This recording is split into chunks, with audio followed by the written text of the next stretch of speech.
Tere! Eelmine kord me rääkisime sellest, kuidas maailmas oli jääaeg, kuidas inimesed rändasid oma Aafrika algkodust välja ja asustasid kõik mandrid peale Antarktise ja sellest, kuidas nad kohtusid Euroopas teise inimliigi neandertaalastega ja nad tõenäoliselt välja suretsid ja sellest, et nad olid kütid, korilased ja et nad kodustasid koera ja okei, see oli kõik. Täna me räägime veel ühest üliväga olulisest asjast inimkonna ajaloos. See on nii oluline, et ilma selleta ei oleks meil makarone, hamburgereid, kooki, pitsat, pirukaid, pannkooke. Meil ei oleks linnasid ega riike, meil poleks nutitelefone ega arvuteid. Meil poleks isegi püsivat kodu. Nii nõme oleks ilma selleta. See peab ikka üks väga lahe asi olema, millest me rääkima hakkame. Mis te arvate, mis see on? See on põlluharimine. Mida? Põlluharimine? Me hakkame mingitest traktoritest rääkima või? See pole ju mingi ajalugu. See on vägagi ajalugu. See on minu meelest üks kõige olulisemaid asju maailma ajaloos. See on nii oluline, et see, miks see oluline on, ei mahu sellesse videosse ära. Sellest tuleb põhjalikumalt juttu järgmises videos. Nii, umbes 10 000 aastat enne Kristust või siis 12 000 aastat tagasi, see on umbes sama, eks, toimus mitu väga olulist asja. Selleks hetkeks olid inimesed jõudnud kõikidele mandritele peale Antarktise. Juhuslikult lõppes umbes samal ajal maailmas jääaeg. Ja see tähendab, et maailmas läks soojamaks. Põhjapoolsetelt aladelt, nagu näiteks Eestist, hakkas jää ära kaduma ja inimesed said nüüd siia ka elama tulla. Ja lisaks nendele asjadele sai siis mõnes maailma paigas sel ajal, 12 000 aastat tagasi, alguse põlluharimine ja ka karja kasvatamine. Milline oli olukord enne seda? Mäletate, me rääkisime, et inimesed elasid küttide korilastena. Mida see tähendas? Küttimine tähendas loomade jahtimist ja tapmist, suuresti lihasöömist. Korilus tähendas siis erinevate asjade korjamist, pähklite, seente, marjade, aga ka juurikate ja seemnete. Kütid korilased elasid pidevalt ringi rännates, sest loomad olid hooajaliselt liikumises ja inimesed pidid liikuma sinna, kus oli nende toit. Ja kuni 10 000 aastat enne Kristust või siis 12 000 aastat tagasi elasid kõik inimesed maailmas sellist elu. Inimesed ei osanud põldu harida ja nad ei kasvatanud ka ise loomi, ainult küttisid neid loomi, kes metsas elasid. Ma mainisin, et korilus tähendab muu hulgas seemnete söömist. Tänapäeval näiteks leib ja makaronid tulevad tegelikult seemnetest. Kui teravilja, näiteks nisu seemned ära jahvatada, siis tuleb jahu ja jahust saab makarone, eks ole. Aga nagu ma ütlesin, siis tol ajal inimesed ei osanud veel harida põldu, kus teravili kasvada võiks. Nad korjasid hoopis metsikult kasvavate teraviljade seemned. Võib-olla tegid nad nendest juba esimesi leivamoodi toite. No selle peale, et makarone teha nad tõenäoliselt veel sel hetkel ei tulnud, selleni läks veel kõvasti aega. Aga neid metsikuid teravilju ja eriti selliseid, mida süüa kõlbab, kasvab maailmas kõige rohkem siin, Lähis-Idas, sellises piirkonnas, mida nimetatakse viljakaks poolkuuks. Sest üllatus, üllatus, see on poolkuukujuline ja teisalt on seal väga viljakad tingimused põlluharimiseks. Ühesõnaga, seal oli hunnik looduslikke teravilju, inimesed käisid ringi ja noppisid neid ja sõid ja njum. Aga tead ju isegi, et kui sa ühe põõsa marjadest tühjaks sööd, siis läheb pikka aega enne, kui sa saad sinna sama põõsa juurde tagasi tulla ja korjata järgmisi, mis on tekkinud. Nii kaua pead sa mujalt otsima ja edasi liikuma. Ja võib-olla inimesed olid laisad, mõtlesid, et ma ei viitsi kogu aeg ringi käia, ma tahaks, et söök oleks kogu aeg kodu lähedal olemas. Ja siis nad tulid järsku mõttele, et kui ma ei söö taimeseemet kohe ära, vaid külvan selle maa sisse, siis sellest seemnest võrsub uus taim, millel on palju seemneid ja ma saan rohkem süüa. Ja ma saan selle külvata kodu juurde, nii et ma ei pea enam kaugele minema. Seemnete sisuliselt toidu maha külvamine, selle asemel, et see ära süüa, tundub ju veidi isegi imelik.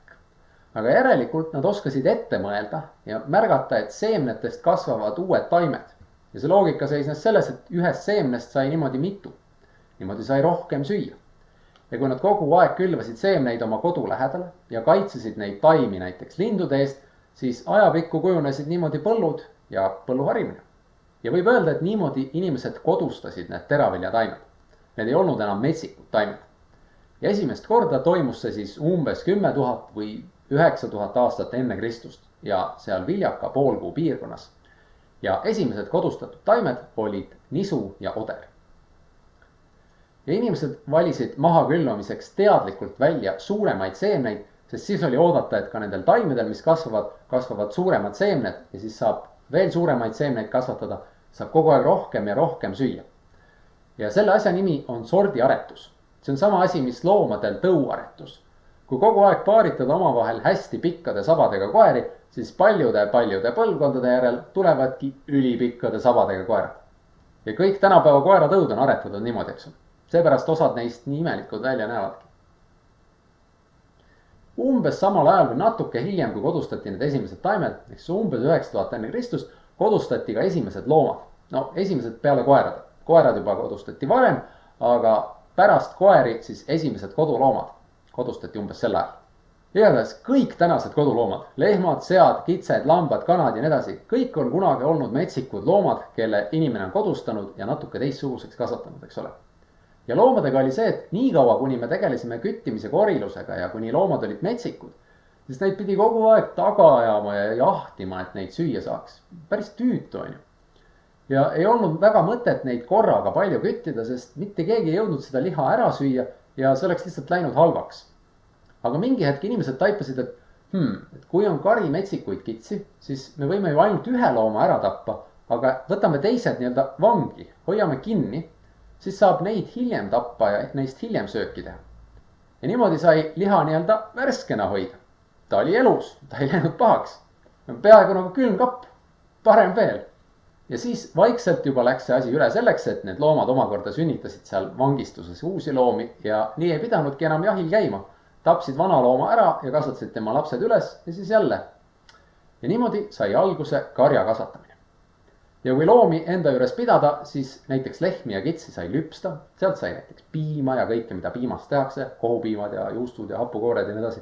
Kanadelt sai mune, loomadelt sai ka villa ja nahka, millest sai teha riideid. Mis veel olulisem, mõnedel loomadel, näiteks hobustel ja härgadel on palju rohkem jõudu kui inimesed. Neid sai rakendada mingite asjade transportimiseks või sikutamiseks. Nende selga sai siduda koormaid. Mõne aja pärast avastati isegi, et loomi saab kasutada näiteks põllu kündmisel.